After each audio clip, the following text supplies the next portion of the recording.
Hello everyone, কালকে রাতে বৃষ্টির পর দেখো চারিদিকে সকালটা কত সুন্দর আর সবুজ আর ফ্রেশ ফিল হচ্ছে। আর ওই যে আমাদের দ্য আরবিক ব্যঞ্জন, যারা যারা এখনও আসেনি তারা অবশ্যই চলে এসো। আর এই যে ঝড়ে গাছের ডালটা কেমন ভেঙে গিয়েছে, এই ডালটায় তো অনেক আম ধরেছিল, হয়তো আবার নজরেও ভেঙেছে। আমি সবসময় আমগুলোর দিকে তাকিয়ে থাকতাম। আর এই যে দুষ্টু মিঠি রানী দাঁড়িয়ে আছে, সকালে উঠে ওর দুষ্টুমি শুরু। আর ওই দিকে আমার মাথাটা হালকা ব্যথা করছিল, তাই আমি আমার ছেলেকে, কোনো ভালো ছেলে আমার কপালটা টিপে দিবে, ভালো ছিলি।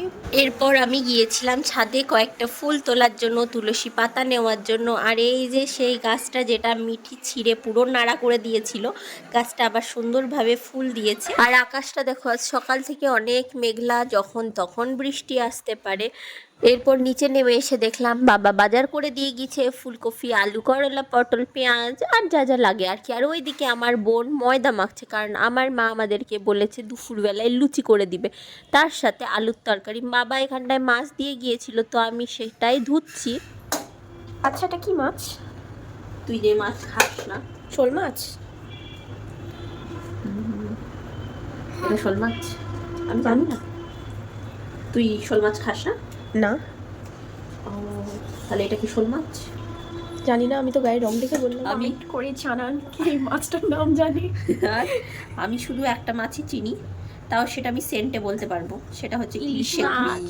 ইলিশ মাছটা চিনি আর চিংড়ি মাছটা চিনি। আর আমার মাছের বিষয়ে কোনো অভিজ্ঞতাই নাই যেটা কি মাছ, কিন্তু আমি সব মাছ রাখতে পারি। শেফ। কাটতেও পারবো। সেটা আমিও পারবো। না, পারবো না। আমি মাছ কাটতে পারবো, কাঁকড়া করতে পারবো।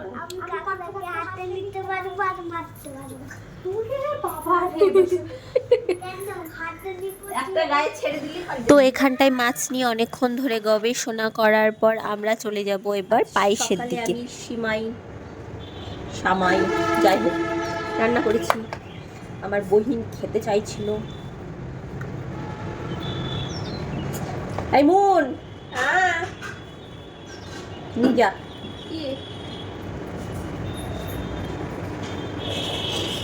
থ্যাংক ইউ বলতে হয়, থ্যাংক ইউ।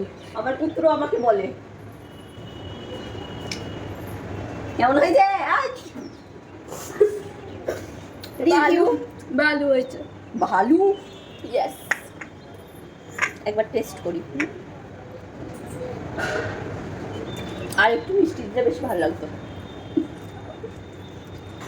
এতক্ষণ আমার মা শুয়েছিল, কারণ আমার মার প্রচুর কানে ব্যথা করছে, সেই জন্য এবার মা উঠে এসছে। আমাদের মাছ নিয়ে গবেষণা আবার শুরু। শোল মাছ।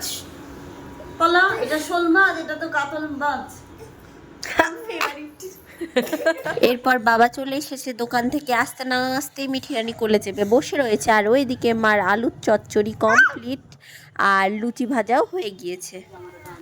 মিঠি লুচি খাবে? খাবে না? ঠিক আছে চলো। একদম বেশিক্ষণ ভিডিওতে লুচি তরকারিটা দেখানো যাবে না, না হলে দুইজন আছে হায়দ্রাবাদে, তাদের আবার খুব খেতে ইচ্ছে করতে পারে। এরপর বেরিয়েছিলাম একটু বিকেলের দিকে রাইস মিলে।